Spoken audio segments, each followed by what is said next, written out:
मंगलाचरण करेंगे। ओम नमः सिद्धेभ्यः जय श्री ओम नमः सिद्धेभ्यः जय श्री ओम नमः सिद्धेभ्यः। मंगलम भगवान वीरो मंगलम गौतमो गणी मंगलम कुंद कुंदाद्यो जैन धर्मोस्तु मंगलम। सर्वमंगल मांगल्यम सर्व कल्याण कारकम प्रधानम सर्वधर्माणां जैनम जयतु शासनम जैनम जयतु शासनम जैनम जयतु शासनम। तो देखो हमारा विषय चल रहा है ये निश्चय और व्यवहार धर्म क्या होता है। कल अपन ने एक टॉपिक भी लिया था कि जो स्वाध्याय और चिंतन में क्या अंतर है, जो सामायिक है उसमें क्या अंतर है। तो इस जो अपन अभी दुआ पढ़ने वाले हैं इसके अंत में उसके बारे में भी थोड़ा सा आएगा, तो अपन इसकी चर्चा करेंगे।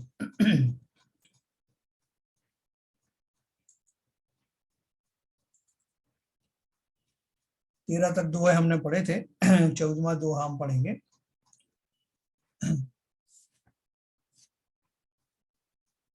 जम्बोलई बोहारुनौ दंसणुनाणुचरितु तम परियाण ही जीव तु जे परु हो ही पवित्रु।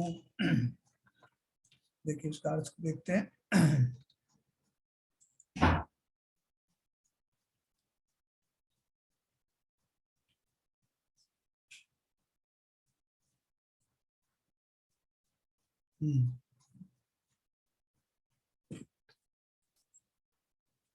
आगे भेद रत्नत्रय स्वरूप व्यवहार वह परंपराएं मोक्ष का मार्ग है ना। अपन ने पहले भी पढ़ा, इसमें भेद शब्द लगा ना। भेद रत्नत्रय स्वरूप व्यवहार वह परंपराएं मोक्ष का मार्ग है, मतलब डायरेक्ट मोक्ष मार्ग नहीं है लेकिन परंपरा से है ऐसा दिखलाते हैं। हे जीव, व्यवहार ने जो दर्शन ज्ञान चारित्र इन तीनों को कहता है उस व्यवहार रत्नत्रय को तू जान, जिससे कि उत्कृष्ट अर्थात पवित्र होवे। भावार्थ है, हे जीव, तू तत्वार्थ का श्रद्धान, शास्त्र का ज्ञान और अशुभ क्रियाओं का त्याग रूप सम्यक दर्शन ज्ञान चारित्र व्यवहार मोक्ष मार्ग को जान, क्योंकि ये निश्चय रत्नत्रय रूप निश्चय मोक्ष मार्ग के साधक हैं। इनके जानने से किसी समय परम पवित्र परमात्मा हो जाएगा। तो यहाँ उन्होंने बहुत स्पष्ट रूप से व्यवहार का की आवश्यकता और व्यवहार का स्वरूप बताया। पहले व्यवहार रत्नत्रय की प्राप्ति हो जावे तब ही निश्चय रत्नत्रय की प्राप्ति हो सकती है, इसमें संदेह नहीं। जो अनंत सिद्ध हुए और होवेंगे वे पहले व्यवहार रत्नत्रय को पाकर निश्चय रत्नत्रय रूप हुए। व्यवहार साधन है और निश्चय साध्य है। व्यवहार और निश्चय मोक्ष मार्ग का स्वरूप कहते हैं। क्या कहते हैं?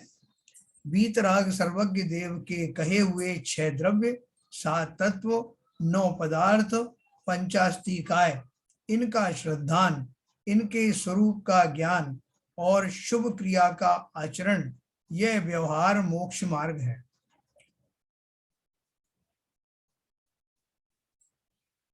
और निज शुद्ध आत्मा का सम्यक श्रद्धान, स्वरूप का ज्ञान और स्वरूप का आचरण, यह निश्चय मोक्ष मार्ग है। हाँ, साधन के बिना सिद्धि नहीं होती, इसलिए व्यवहार के बिना निश्चय की प्राप्ति नहीं होती। देखो मैं उसे एक उदाहरण से समझाता हूं आपको कि व्यवहार भी ऊपर ऊपर से नहीं होता, उसकी भी श्रद्धा करनी पड़ती। कैसी श्रद्धा करनी पड़ती? जैसे एक बच्चे ने शेर नहीं देखा था, तो उसने अपने मम्मी पापा से पूछा कि शेर कैसा होता है, शेर की बहुत बात सुनते रहते हैं। तो अपन उदाहरण किस चीज की देते हैं? जो हमारी जानी पहचानी कोई चीज हो उसी में से बताते हैं कि जैसे ये है। तो उन्होंने घर में वो एक बिल्ली आती रहती थी, वो बिल्ली का रूप दिखाया। बोले ये जो दिख रही ना बिल्ली, और इसको थोड़ा बड़ा करके समझो, इसे बड़े रूप में है और थोड़ा गोल्डन कलर होता है, दांत थोड़े से और बड़े होते हैं, तो इसकी कल्पना करो ऐसा ही शेर होता, इसी जाति प्रवाद। और बच्चे ने मन में एक श्रद्धा बना ली कि वो शेर जो है वो बड़ी बिल्ली के रूप में होता है, तो थोड़ा रंग ऐसा होता है, ऐसा उसने अपनी इमेजिनेशन में बना लिया।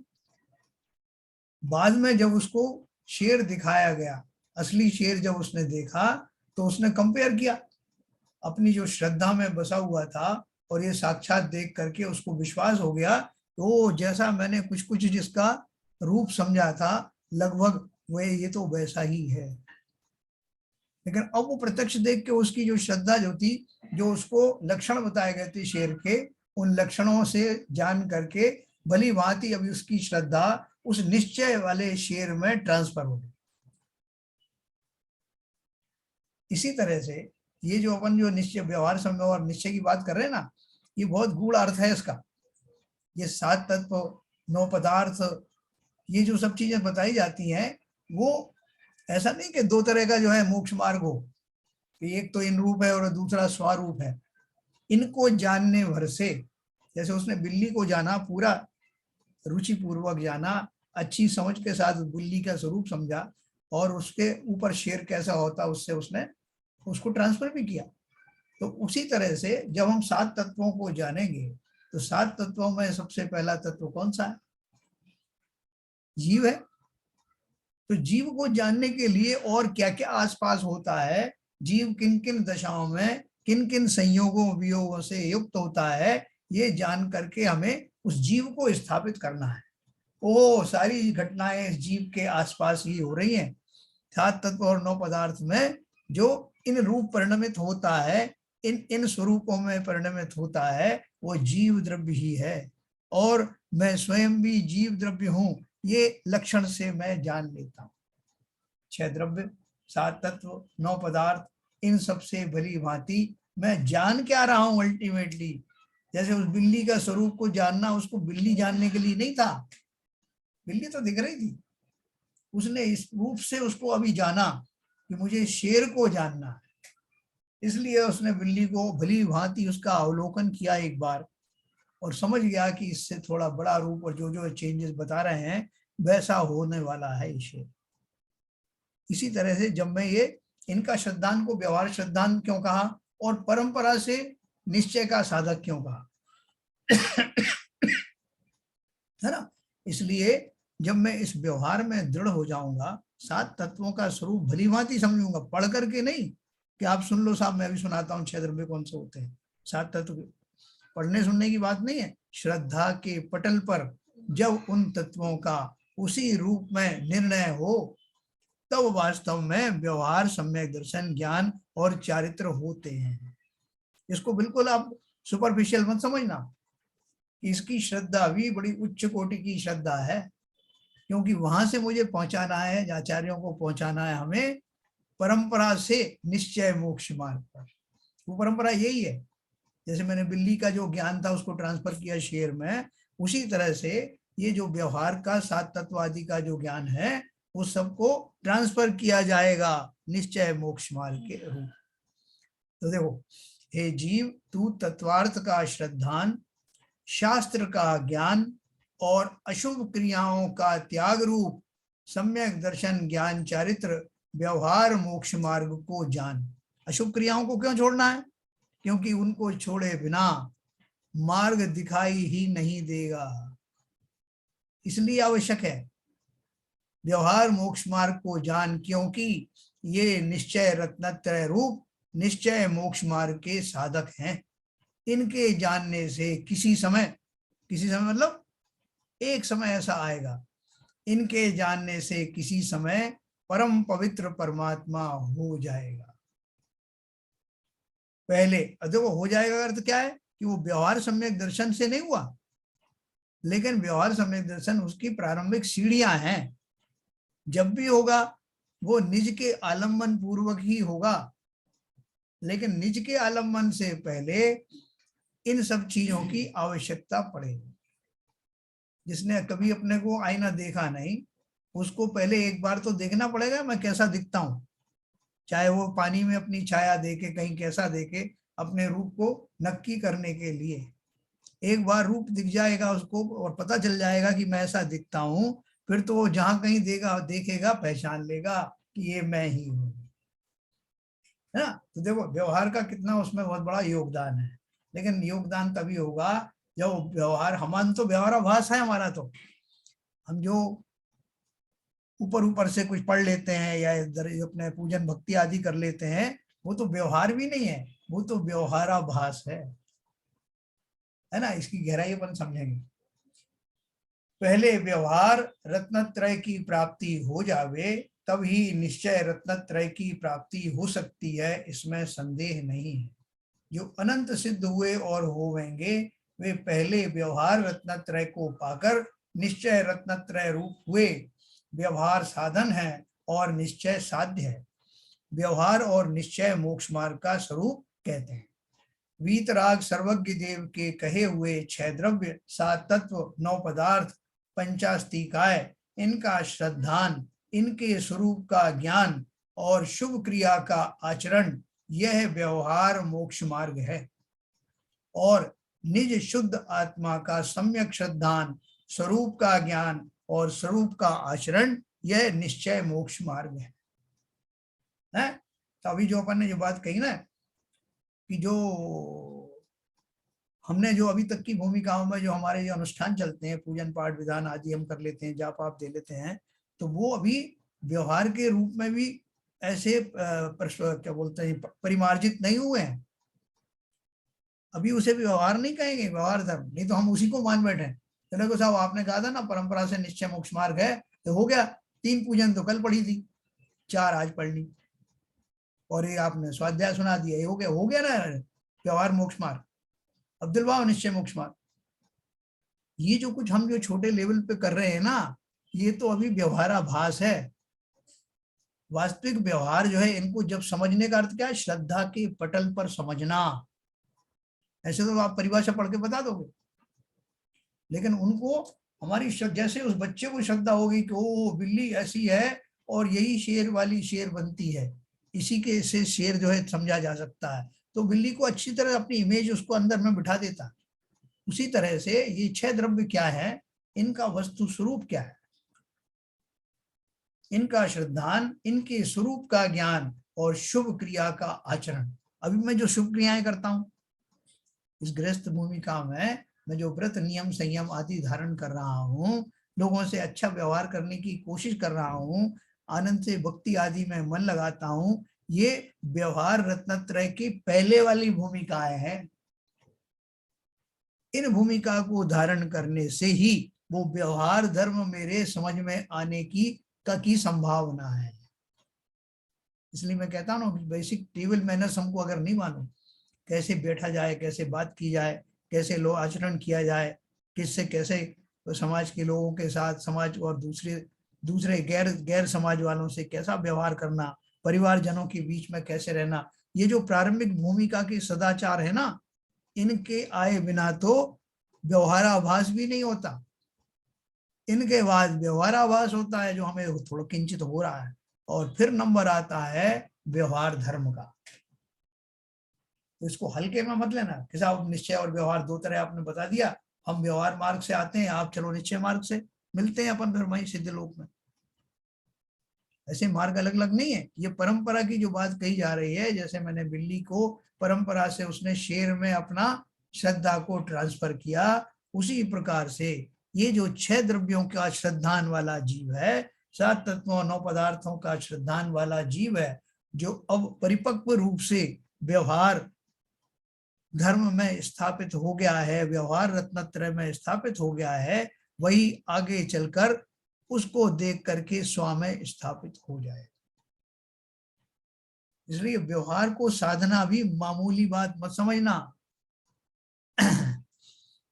तो क्या बोला उन्होंने, शुभ क्रिया का आचरण ये व्यवहार मोक्ष मार्ग है, और निज शुद्ध आत्मा का सम्यक श्रद्धान, स्वरूप का ज्ञान और स्वरूप का आचरण यह निश्चय मोक्ष मार्ग है।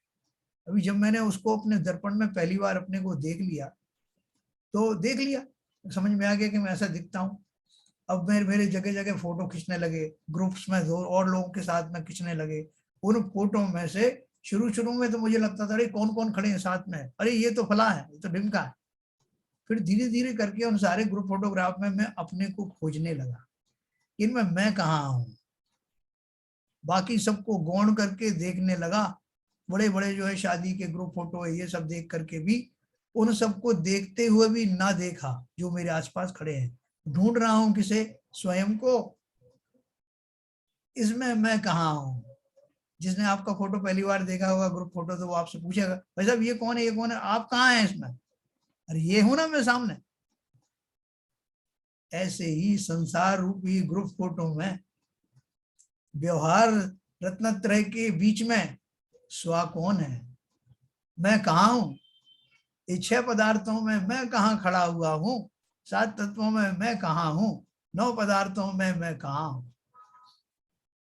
उसके बाद जो है जब मैं अपने को खोज लेता हूं उन सब में, तो फिर मेरी सारी दृष्टि अपने ऊपर ही समर्पित हो जाती है। पूरा फोकस, संपूर्ण उपयोग स्व में हो जाने के कारण स्व का ही श्रद्धान, स्व का ही ज्ञान और स्व में रमने का, बने रहने का जो भूमिका है, स्वरूप है, वही तो निश्चय चारित्र है। बहुत सिंपल है। खाली हमें जो है बड़े बड़े बड़े कठिन चीजें हम समझ लेते हैं, बहुत कॉम्प्लिकेटेड विषय भी हम समझ लेते हैं, चिकित्सा विज्ञान, फिजिक्स, केमिस्ट्री, एटॉमिक एनर्जी, फलाना ढिमका। लेकिन जो वास्तव में समझने योग्य है उसमें जरा सा भी प्रयास करेंगे तो समझ में आएगा। हमारे लिए गूढ़ इसलिए बना है कि हमने उस ओर कभी प्रयत्न किया नहीं। बाकी इसमें से निकलकर सीधा सीधा मैं आ जाता हूँ। मैंने जैसे आपको 2-3 उदाहरण दिए, इनके माध्यम से स्व का स्वरूप जानने के बाद जीव को फिर और कुछ देखने का, जानने का मन ही नहीं होता। जैसे भक्तामृत स्तोत्र में उन्होंने कहा ना मानतुंगाचार्य ने कि प्रभु आपको देखने से मेरा एक बड़ा नुकसान हो गया। वो क्या नुकसान हो गया? मैंने पहले बहुत सारे लोगों को देखा, हरिहरादि का अवलोकन किया, इंद्रादि का अवलोकन किया, तो वो अवलोकन करने के बाद लेकिन जब आपको देखा तो मेरा नुकसान ये हो गया कि अब किसी को देखने की इच्छा होती नहीं। ऐसे ही हमारा होने वाला है। अभी ये सब हम प्रारंभिक भूमिकाओं में चल रहे हैं, लेकिन जिस काल में, जिस समय में स्व का श्रद्धान होगा, व्यवहार पूर्वक ही भले हो, लेकिन जब भी होगा मेरा मन वहां से हटेगा नहीं।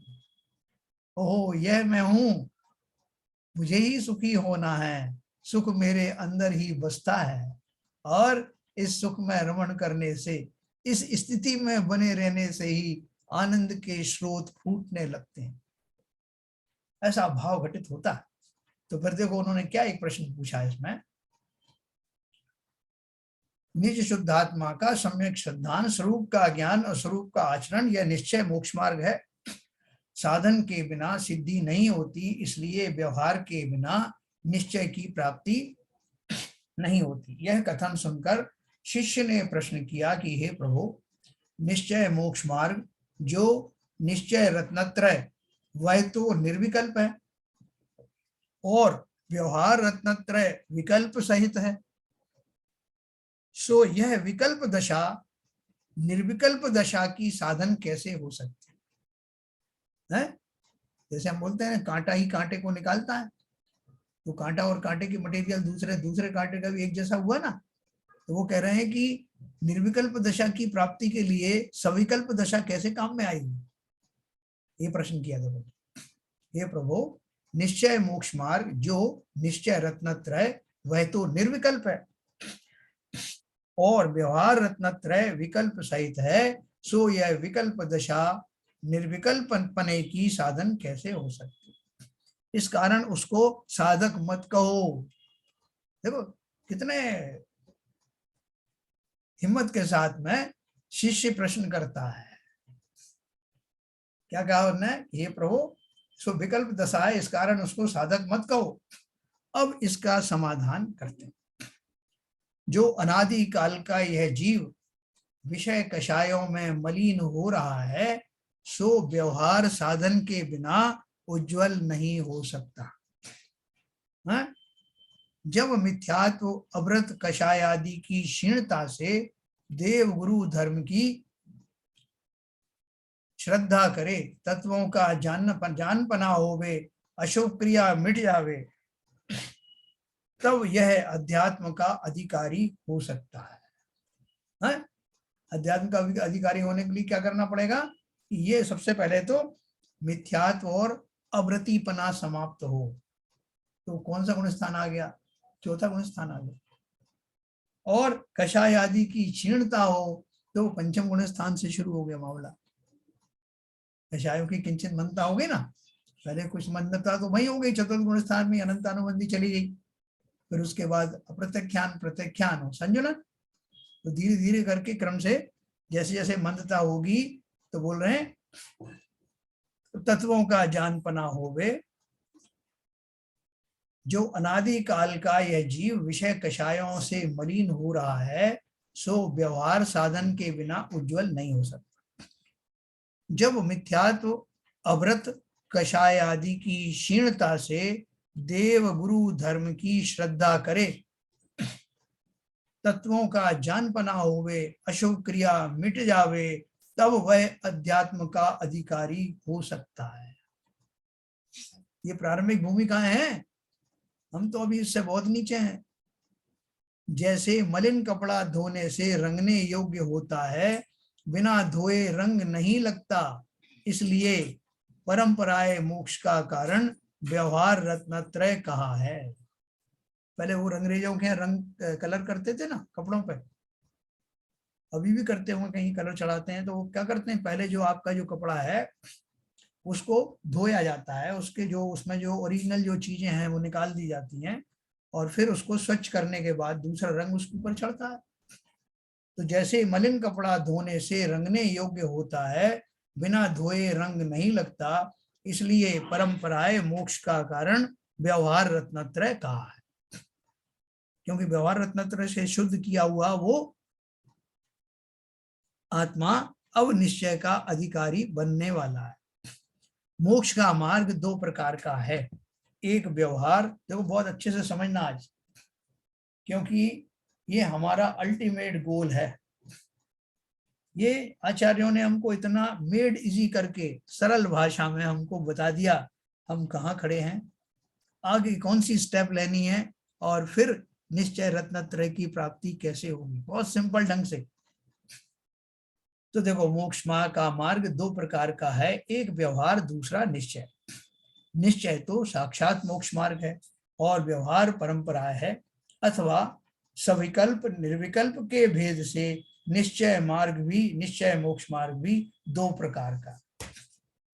अभी व्यवहार की तो बात ही नहीं कर रहे हैं, कल अपन एक बात कर रहे थे ना कि वो सामायिक में चिंतन कैसा होता है।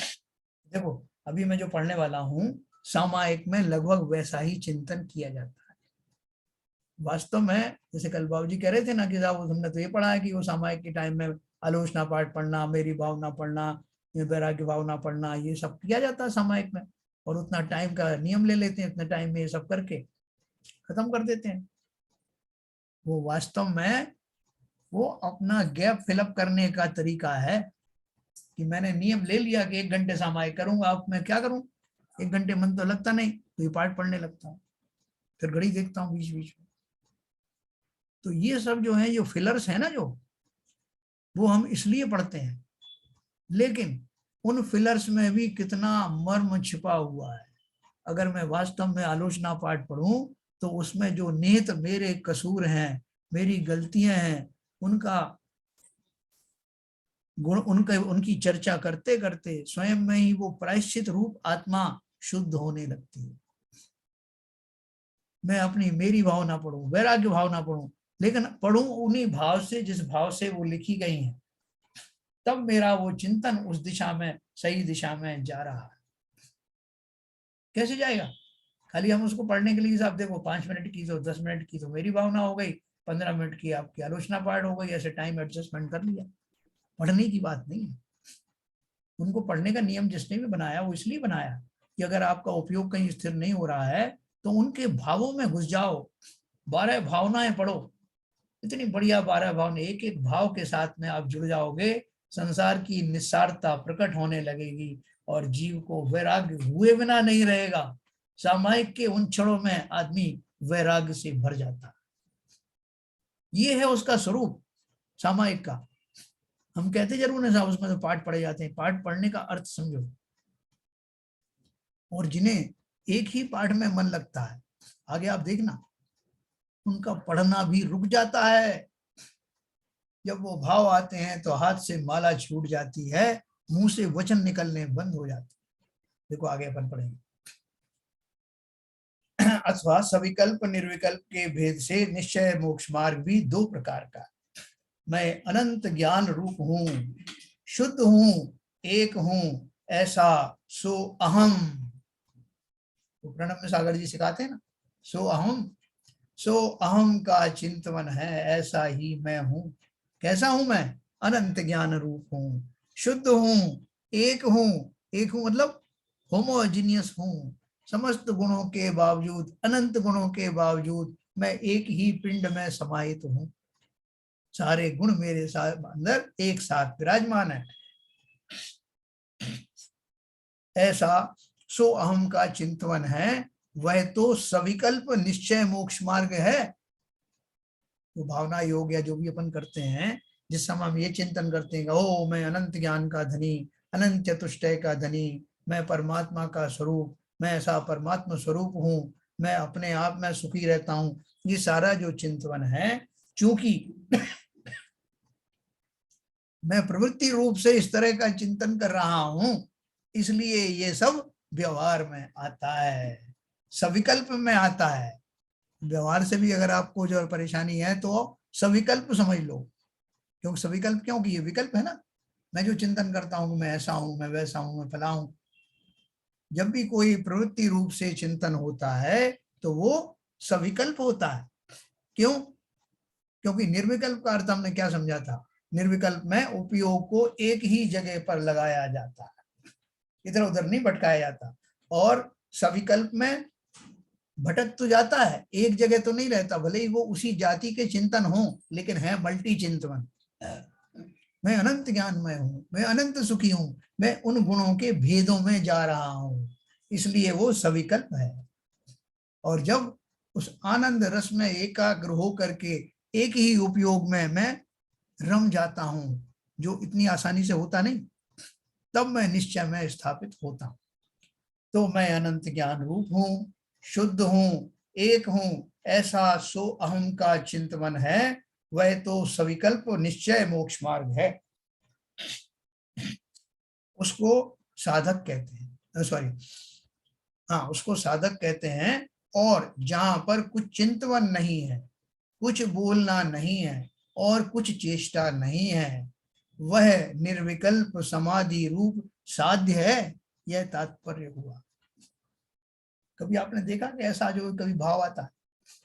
मैंने वहां देखा बीजपंथी धर्मशाला में, अपना शिखर जी, पहले मैंने आपको बताया था कि एक सज्जन सामने बैठे हुए, प्रतिमा के सामने बैठे भगवान से बात कर रहे हैं।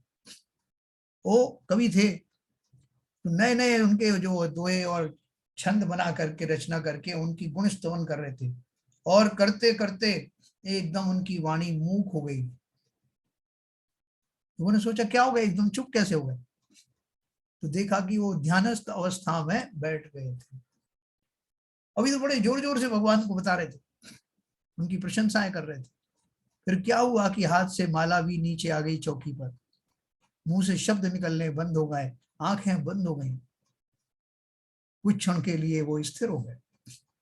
तो ये भाव हम सबको भी आने वाले हैं, ऐसी दशा हमारी भी प्रकट हो, इसके इस चिंतन मात्र से रोमांच होता है। तो बोल रहे कुछ बोलना नहीं, कुछ चेष्टा नहीं है, वह निर्विकल्प समाधि रूप साध्य है, यह तात्पर्य हुआ। इसी कथन के बारे में द्रव्य संग्रह की साक्षी देते हैं मां चिट्ठा इत्यादि, द्रव्य संग्रह ग्रंथ भी अपन पढ़ने वाले हैं। यह तात्पर्य हुआ। इसी कथन के बारे में द्रव्य संग्रह की साक्षियां, सारांश यह है कि हे जीव, तू कुछ भी काय की चेष्टा मत कर, कुछ बोल भी मत, मौन से रह, और कुछ चिंतन मत कर। ये संभव है? सब बातों को छोड़, आत्मा में आपको लीन कर, यह ही परम ध्यान है।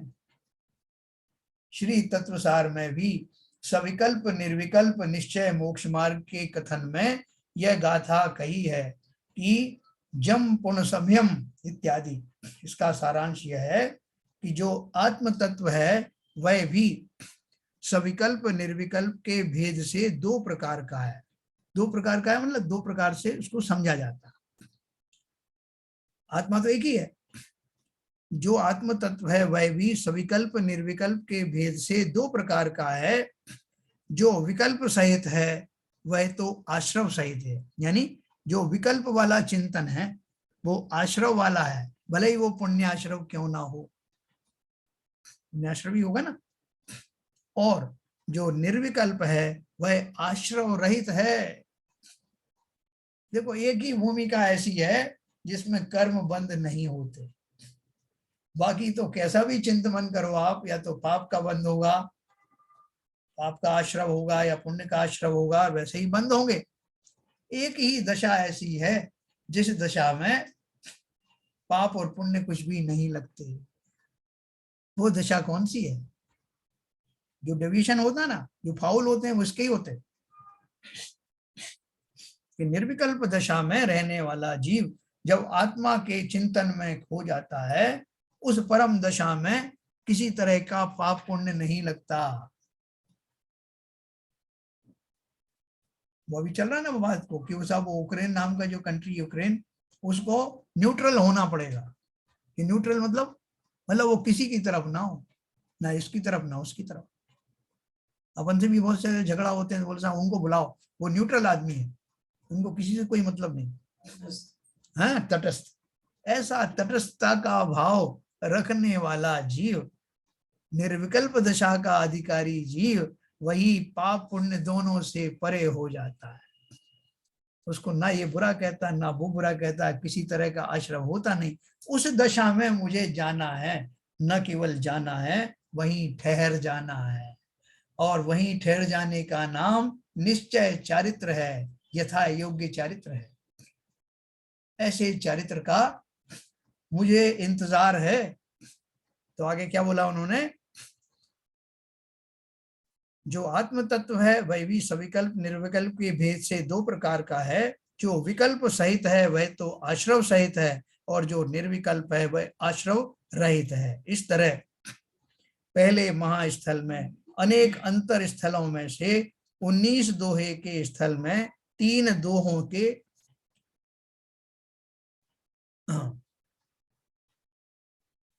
बाबूजी ने कुछ क्वेश्चन पूछा, जवाब देता हूँ।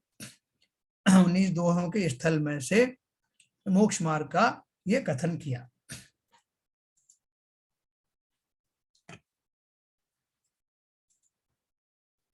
निश्चय मोक्ष मार्ग का हमने कथन किया। अभी देखो एक हमने शायद एक ही दोहा पढ़ा है जिसमें हमने काफी व्याख्या की है, दो दोहों में। तो अभी समय भी हो रहा है, तेजी से बाबूजी ने कुछ क्वेश्चन भी पूछा है, मैं आपको अनम्यूट करूंगा।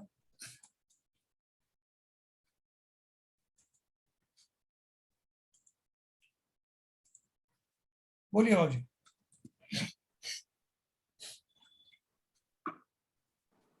हाँ भाई साहब, जी। इसमें एक बात लिखी है, हाँ, सविकल्प निश्चय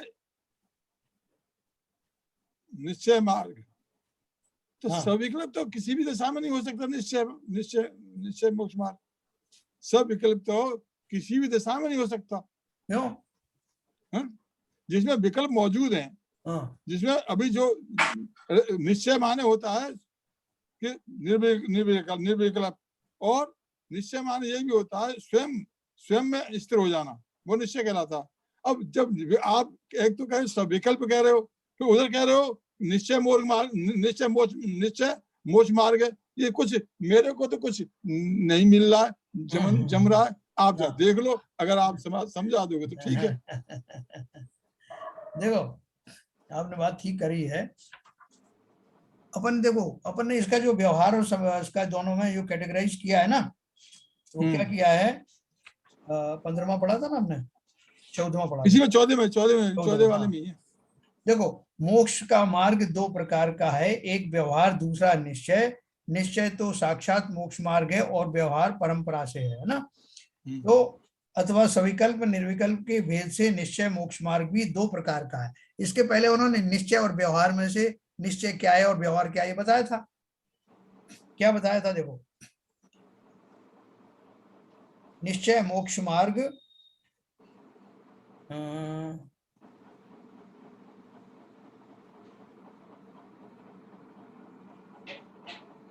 व्यवहार रत्नत्रय की प्राप्ति हो जावे, व्यवहार साधन है। यही यही यही प्रश्न शिष्य ने किया था साहब, जिसका आपने वो किया है। हाँ हाँ, देखो मैं वहीं से पढ़ के सुनाता हूँ। हाँ, व्यवहार और निश्चय मोक्ष मार्ग का स्वरूप कहते हैं वीतराग सर्वज्ञ देव के कहे हुए 6 द्रव्य, 7 तत्व, 9 पदार्थ, 85 इनका श्रद्धान, इनके स्वरूप का ज्ञान और शुभ क्रिया का आचरण, ये व्यवहार मोक्ष मार्ग हैं। हाँ बिल्कुल सही बात है। अब आगे की लाइन सुनिए। बिल्कुल सही बात है। और निज शुद्ध आत्मा का सम्यक श्रद्धान, स्वरूप का निश्चय ज्ञान। मार्ग। तो अब जिसने सो अहम सुना है, बोला है, हाँ। वो आत्मा की बात कर रहा है या व्यवहार की बात कर रहा है? सो हम बोला तो सो हम माने निश्चय, निश्चय। हाँ, सो हम माने निश्चय।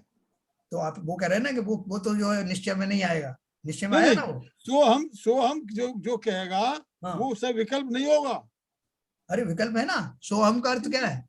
अलग अलग भावों में मैं अपने उपयोग को ले जा रहा हूँ। अच्छा ऐसा अच्छा, मैं ही समझा। हाँ। इसमें भी विकल्प ये आ गया है कि मैं आत्मा की तरफ विकल्प आ गया। आत्मा का तो है ही, आत्मा के हाँ। अलग अलग गुणों का मैं चिंतन कर रहा हूँ, अलग अलग उपयोग लगा रहा हूँ। मैं ऐसा अनंत ज्ञान का धारी हूँ, मैं ऐसा सुख का धारी हूँ। ऐसा भेद करके जब वो चिंतन करता है तो उसको विकल्पात्मक निश्चय सम्यक दर्शन। हाँ, निश्चय इसलिए कह रहे हैं क्योंकि आत्मा से संबंधित है। हाँ, वो सब आगे समझा। Thank you sir, many thanks. Okay, thank you sir, many thanks. बाबूजी का हाथ कैसे नीचे होगा, इसका क्या तरीका भाई? और मैं समझ नहीं पा रहा हूँ, हाथ कैसे नीचे, मैं खुद ही नहीं। वही करेंगे, अपना हाथ नीचे। हाँ कर लिया। कर लिया, हो गया क्या? नहीं, अभी नहीं हुआ है? नहीं मुझे हाँ नहीं हुआ। क्या चैलेंज है, क्या अब करना हो पड़ेगा? गया हो गया। चलिए, और किसी का कोई प्रश्न हो? बहुत अच्छा प्रश्न है, ऐसे कर जिससे लगता है कि हम बहुत अटेंटिवली सुन रहे हैं। नहीं, मुझे अटकाल आ गया था भाई साहब, लेकिन अब आपने जब सो हम कह के बता, सो हम कह करके उसका निराकरण कर दिया। हाँ। सो हम जो है वो निश्चय ही है। हाँ। वो सो हम कहोगे तो सविकल्प है। हाँ। और सो हम न कह करके केवल आत्मा में स्थिर हो जाना होगे तो वो निर्विकल्प है। बिल्कुल बिल्कुल बिल्कुल। समझ में आगे, समझ में आने देर नहीं लगती है। थोड़ा सा आपको थोड़ा सा वो करना पड़ता है। नहीं अच्छा है ना। चलिए, नहीं, एक्चुअली ये जो स्थिति है ना सोहम वाली, वो साधक की स्थिति है जी। और उसमें लिखा हुआ है कि सब विकल्प निश्चय मोक्ष मार्ग है। ये मोक्ष मार्ग है, साधक है। जब स्थिर हो जाएंगे तो वो साध्य हो जाएगा। बिल्कुल। देखो ये जो स्थिति चलती है 7वें गुण स्थान में, इस तरह का चिंतन चलता है 7वें गुण स्थान की शुरू में। उसके बाद के गुण स्थान में जब श्रेणी आरोहण होता है, खासतौर से चपक श्रेणी जब आरोहण होता है, कोई भी श्रेणी आरोहण होता है, तो उस समय जीव जो है इस भाव से ही बढ़ता है कि उसको उसमें ही स्थिर हो जाना है। केवल ज्ञान की भूमिका में वो आता है, निर्विकल्प उसकी पृष्ठभूमि में, उसमें चिंतन करते करते उसमें ठहर जाता है और अंतर्मूर्त तक ठहरा हुआ वही व्यक्ति केवल ज्ञानी हो जाता है। सर आज वो बताने वाले थे 47 शक्तियां, वही इन्होंने लिख के भेजी ना अपना। अंग्रेजी में लिखी इन्होंने तो। नहीं, हिंदी में भी है शायद, देखो एक पेज हिंदी का है उसमें। नहीं, सभी पेज में हिंदी अंग्रेजी है। हाँ, हिंदी अंग्रेजी दोनों है। और अंग्रेजी तो सब जानते हैं सर। ऐसा है, जानते सब है, मत जानने और मानने में अंतर है ना। देखो मैं एक काम करूंगा, हाँ। ये आरपी जैन साहब ने जो पुस्तक में से दिया है उसमें हिंदी और इंग्लिश दोनों है।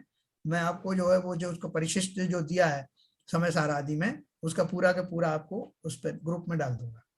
उसी के बेसिस पे नहीं भाई साहब, ग्रुप डाल के काम नहीं चलेगा। अगर आपको समझानी है तो 47 चाहे अभी समझा दो चाहे बाद में समझाओ, लेकिन आपको ग्रुप मैं नहीं मानता ग्रुप डालने वाले कुछ बात नहीं है। अच्छा, मैं एक शक्ति को बाबूजी वही मैं इनसे अनुरोध कर रहा था कि वो डाली तो है, मैंने पढ़ी भी है, मगर उनका विवेचन चाहिए सर। विवेचन आपको पहले ही चाहिए और बाकी शक्तियां तो लाओ पहले वहां तक। नहीं, देखिए बाकी शक्तियां तो धीरे धीरे आएंगी ना, वो तो प्रेरणा का स्रोत बनेगी। ठीक है, मैं कल आपको समझाऊंगा 47 शक्ति कौन सी। ठीक है। नहीं टाइम लगे, 1 दिन में 2 दिन में आराम से। हाँ। कल ये नहीं है कि मतलब कि कोई आपको टाइम बाउंड कर रहे कि नहीं साहब 1 दिन में ही समझा दो। मेरा मतलब कहने का 1 दिन में, 2 दिन में, 3 दिन में, ऐसा है बाबूजी, जब समझाना शुरू होगा तो दिन तो अपने आप लग जाएंगे। हाँ ये कह रहे हैं ना, कल समझा देता हूँ 47। नहीं, आप एक काम करो, अभी आप जल्दी मत करो, इसको मैं जरूर समझाऊंगा, लेकिन सही समय आने पर। हम अच्छा, ठीक है, that is ठीक है, okay. जब भी आप उचित समझे। हाँ ठीक है, इसका सीक्वेंस आप डिसाइड करो। हाँ हाँ बिल्कुल बिल्कुल। और बताइए शैलेंद्र जी, ठीक चल रहा है? ये दुआ तो साहब बहुत बड़ा था, बहुत बड़ा दुआ था। इसमें बहुत कुछ कवर किया। दुआ भी उन्होंने बड़ा लिखा है, मैंने व्याख्या भी काफी लंबी चौड़ी कर दी। नहीं बहुत बहुत लंबा था। इसमें सादा ही सारे आ गए, साधक साधन साध्य। हाँ, और ये आपका जो अपन बोल रहे थे ना, व्यवहार और निश्चय का अक्षरी स्वरूप, समय का भी स्वरूप आ गया, समय का स्वरूप आ गया। और उसमें जो व्यवहार निश्चय में क्या सामंजस्य रहता है, हाँ एक दूसरे के कॉम्प्लीमेंट्री सप्लीमेंट्री है वो। बिल्कुल बिल्कुल। सामायिक में आपने एक मुख्य बात बताई भाई साहब जी, सामायिक में हम टाइम बाउंड करके आलोचना पाठ या ये भी पूरे पढ़ सकते हैं, उनमें ही कमी रह सकती है। और अगर हम चाहें तो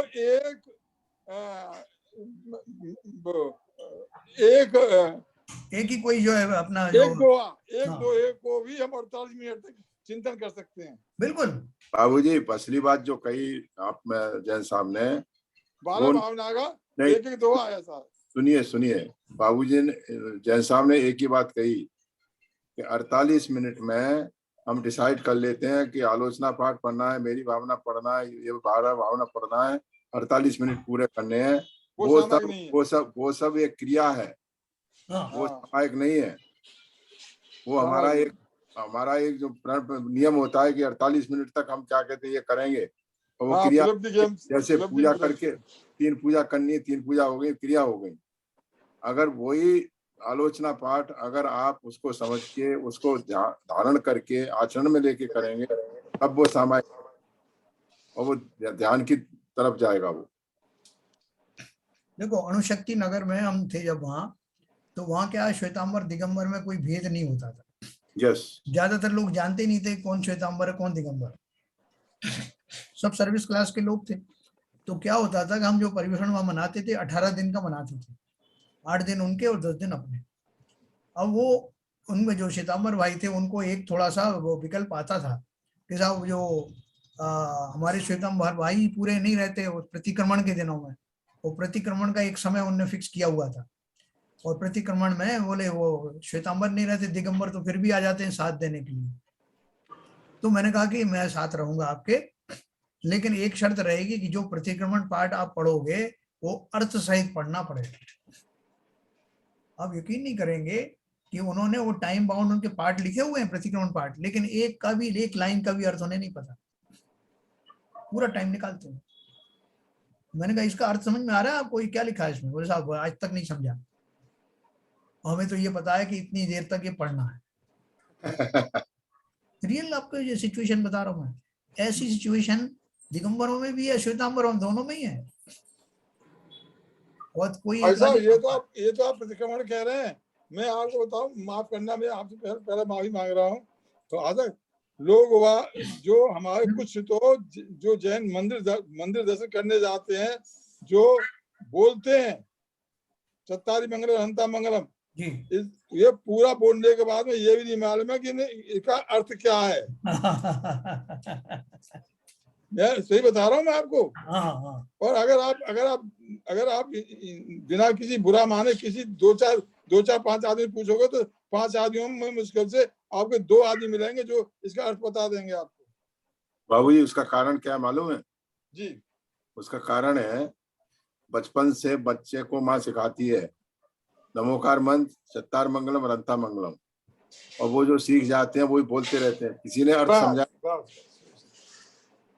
सही कह रहा है, बिल्कुल सही कह रहा है आपने, बिल्कुल सही कहा। उसके अलावा आप देखो, आप ध्यान से सुनना, इवन बहुत सारे साधु भी वो जो अरहंते लोगोत्तमा, सिद्धे लोगोत्तमा, साहू लोगोत्तमा है ना, वो अरहंते नहीं कह के अरहंत कहेंगे।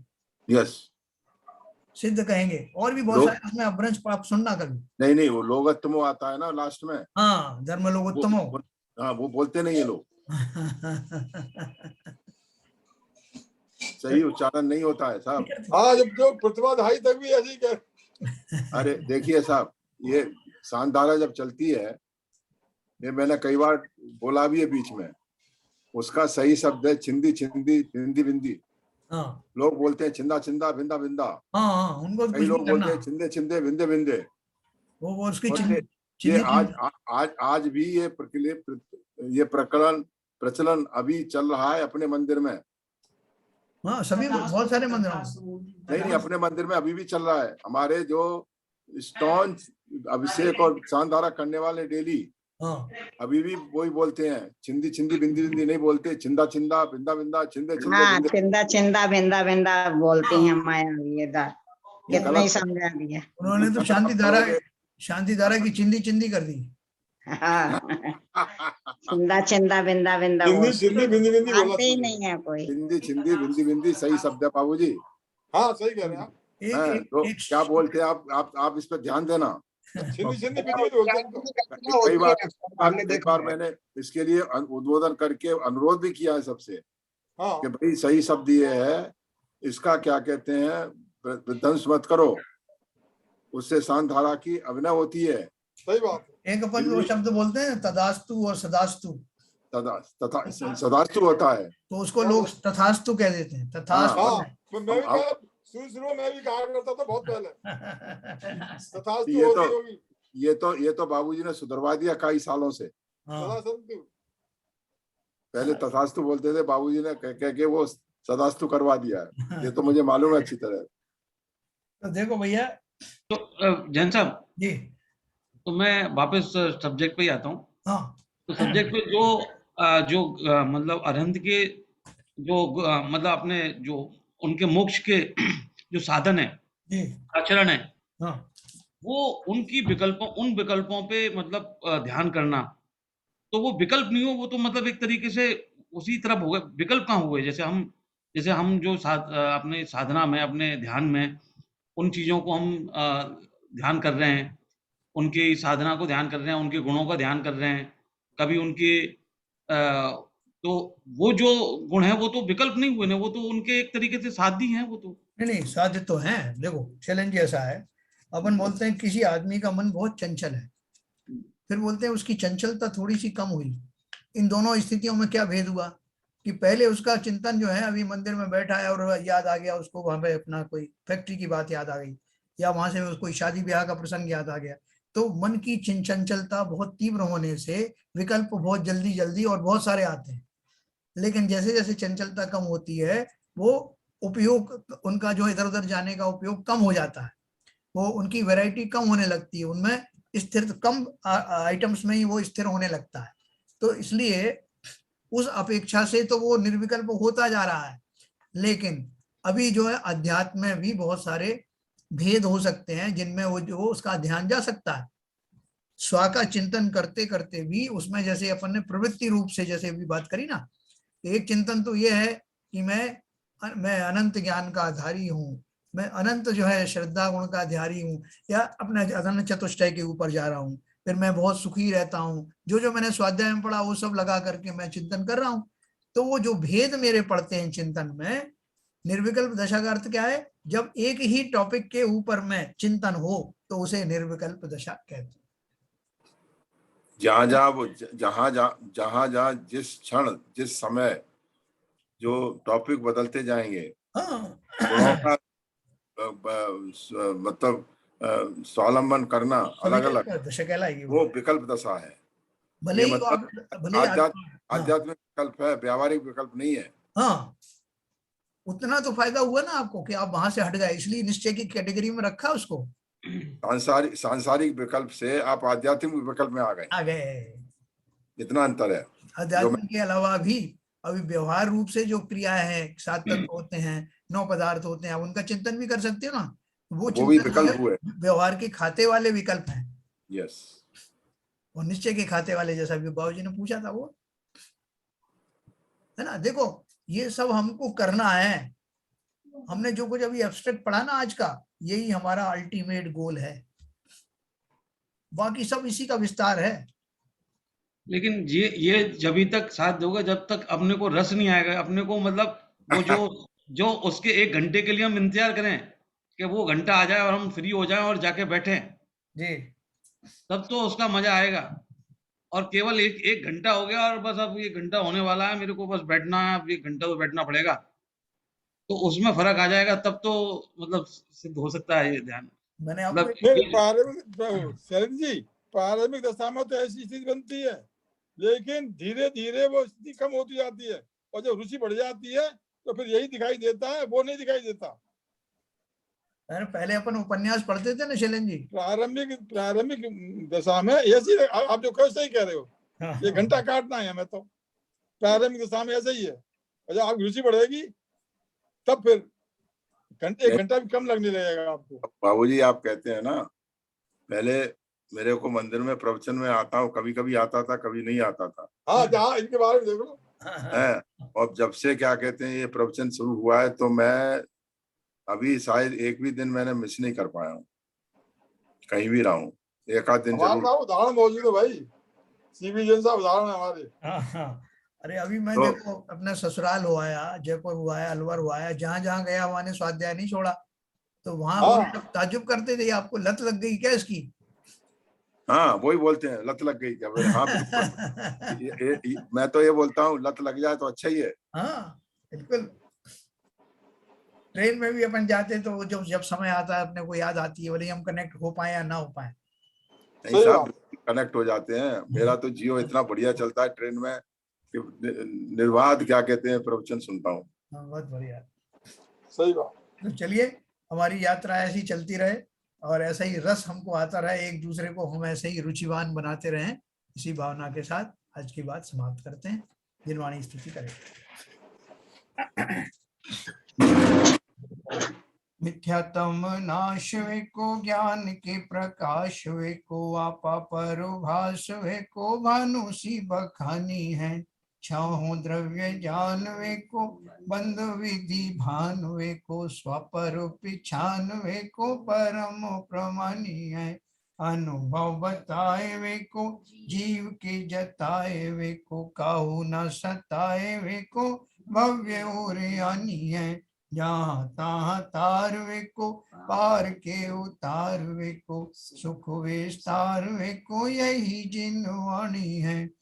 हे जिनवाणी भारती तो जपू दिन रैन, जो तेरी शरणा गए सो पावे सुख चैन, या वाणी के ज्ञान ते सूझे लो कालो, सो वाणी मस्तक धरू सदा दे तू दो। जिनवाणी माता की जय। जय।